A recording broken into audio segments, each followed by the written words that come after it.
Welcome to The Sober Tea, a show where we talk about the ups and downs of owning and operating a group home.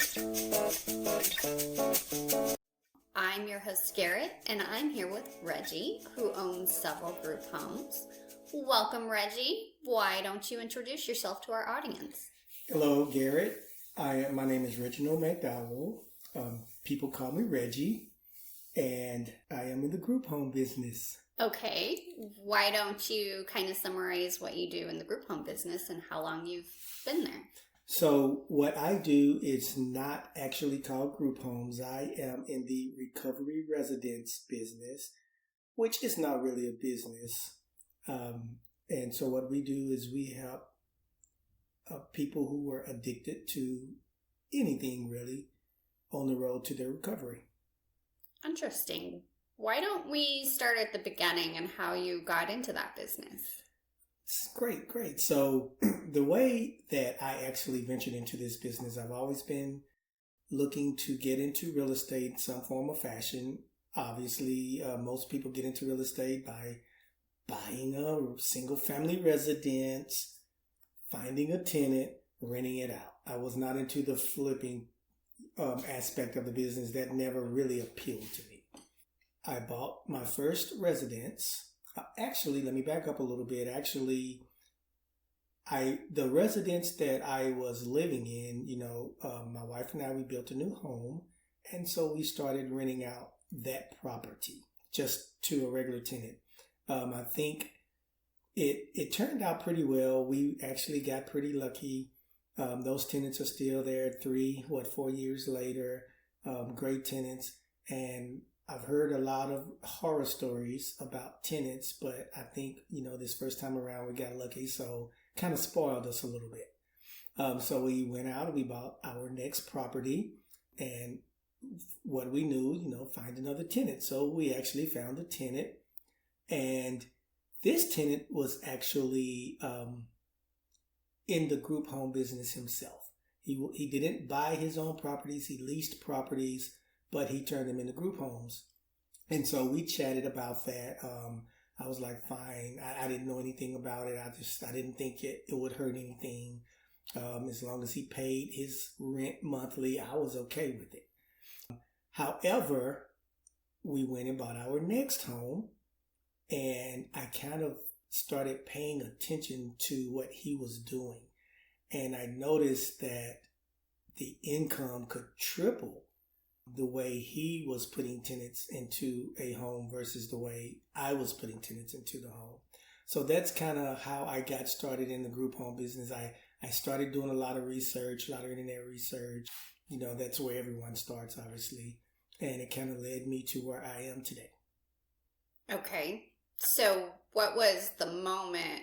I know you talked about your first tenant and kind of opened your eyes, but what was the moment that made you decide that you were going to do this? I don't know when that particular moment was. I guess I could say the moment he paid for the first month's rent. I was like, okay, I'm going to do this. Well, so back up a little bit. We bought our third property, and it was about 7 houses down from where this property was. So I could see everything. And I did a lot of the remodeling. I remodeled the first property. We call it Woody 1, by the way. And this second property, we call it Woody 2. So I did all the remodeling, most of the remodeling myself. And so as I was working on Woody 2, I kind of just noticed what was going on. He was coming by every day. We were talking, and I was doing a lot of research. I actually looked up a website or a company called Group Home Riches. I'm not an affiliate. I mean, I'm a member, but, I'm not saying that I don't get paid by them for anything. I'm just letting you know the direction I took. They kind of led me down a path on, okay, so this is how you start. And from there, I did a lot of the things myself. I found, the first, nonprofit organization. That was a blessing too, because it turned out to be pretty decent. We get a lot of our clients from them. So we got our first client while I was still remodeling the home. And that was very exciting because I wasn't even finished with the home. So I sped up the remodeling. The first client came in. Actually, there were 2 clients at one time, the very first time. Unfortunately, neither of them are with us anymore. However, it was very exciting. And I knew, okay, this is the way I'm going. So it sounds like it was pretty smooth sailing. Did you have any reservations? Yeah, well, of course, because I was brand new. I didn't know anything. That recovery residence was not even anything I had ever heard of before. So that was not the way I was going initially. I was just going the group home path because that's what everybody knows, a group home. So they were actually recovering. Clients, residents.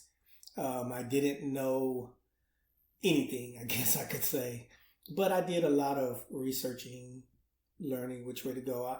The nonprofit that they came from, they helped me a lot. They helped guide me a little bit.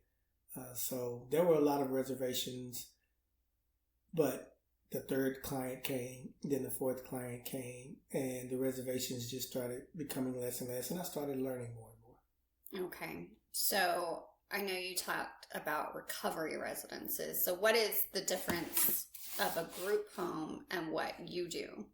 So a group home to me is a general term. It's a home with a group of people. So any home could be a group home. I guess with a group of people that are not family members. To me, that's the definition of a group home. So anything can be a group home. But more specifically, my residences are recovery residences because we tailor everything that we do for people who are recovering from addictions, mostly drug addictions, but also alcohol addictions, any other type of addiction. And the difference is the way the home is set up. We follow the National Association of Recovery Residences standards and codes of ethics, which they are very, very tight on they're very specific on their code of ethics and their standards. We follow those standards. There's certain things that we have to do, certain rules we have. I mean, it's just the way the home is set up. Was that some of that research you mentioned? Yeah, so everything that I talk about is part of me digging in and trying to say, okay, so what's going on? Because like I said, initially, it wasn't a recovery residence. I had never heard of that word. But as I went along 2, 3, 4 months down the line, I started learning the different types of residences that you can have. There's what they call an ID residence, which is a intellectually disabled residence. That's a little bit different, requires a whole different set of guidelines, code of ethics, standards. There's just several different ways you can go. So what made you decide to do the sober living home compared to an intellectually disabled? So the sober living home, there are tons of recovering addicts that are homeless, that are looking for a place to stay, that are coming out of treatment programs. And, if they don't have if they don't have a structured environment to go to, they're just going to end up on the street or relapsing. And so it's a big avenue, or it's a big niche, I should say. Versus, let's say something like an intellectually disabled. Now that's more specific. Now you're talking about probably needing someone who's licensed and learned in those types of behavior, more of a psychiatric type, I guess, learning. It gets a little bit more specific when you start diving into those more specific venues. So, speaking of learning, are you in any type of recovery, or how do you connect with these people? So I guess if you really want to look at the big picture, everybody's in recovery from something. Everybody's recovering from a bad relationship, the bad bean burrito you ate last night. I mean, everybody's in some type of recovery. But for me, the connection, initially it started out, hey, this is an income source. But, they're people, and because they do need, extra attention, extra structure, you have to be there. And so the relationships start building because you are around your tenants much more than if it was just a family. If it's a family, they go in, they do their family thing. You never see them unless something's wrong, unless you need to fix the toilet or something. However, the recovery community, they are living in a structured environment, and you have to maintain that structure. So you have to be there. You get to know. You sit down and you cry with your residents. As you laugh. You have meetings. You talk about things. It gets very intimate, with the recovery community. So what would you say to people who maybe think you don't have the qualification or shouldn't be dealing with this type of people? First of all, so there is in this community of people, or in this niche, there aren't any, I guess, licenses or anything, or at least in Texas, there aren't any specific licenses. So you don't need to be licensed as any particular type of provider or anything. So that's one thing also, because our residences do not provide any type of services.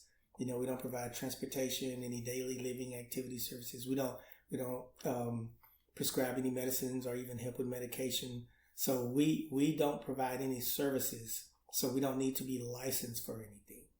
However, it would help if you knew, if you know the people, or if you know the people that you're dealing with. And so for me, like I say, I follow the National Association of Recovery Residences, and they actually have courses and certifications that so I am actually a certified recovery residence administrator, and that is a course that I had to take. I had to get certified. It's just not, some research that I looked up. It's a very specific course offered by NAR. It's called NAR, National Association of Recovery Residences, NAR for short. And then once you become a recovery residence administrator, then we actually get our homes certified, not just the people, but the homes certified by NAR, which is a whole nother process in itself. So for someone who's indicating that I or our company doesn't have the credentials, I would have to say we've done a lot of studying and classes and getting certified and, following standards and codes of ethics. So I would have to say that we are very qualified. We are certified, not just qualified. So for someone that's maybe looking to get into this, how long did that take you? So it's different by state. As I said, NAR is on a national level, but each state has their own affiliate of NAR. And so it's different for each state. For Texas, it's called TRUN. And, you follow TRUN's guidelines, and then TRUN, their guidelines lead you to NAR guidelines. And so, it can be a 6-month process, a 12-month process, or it could be as short as a 3-month process. There is no specific timeline. It's just up to the individual. Well, so far we talked about the beginning and how you got started. On the next episode, we'll talk about the people you have and how your houses are set up. Thank you for listening to episode 1 of The Sober Tea. I'm Garrett, and this is Reggie.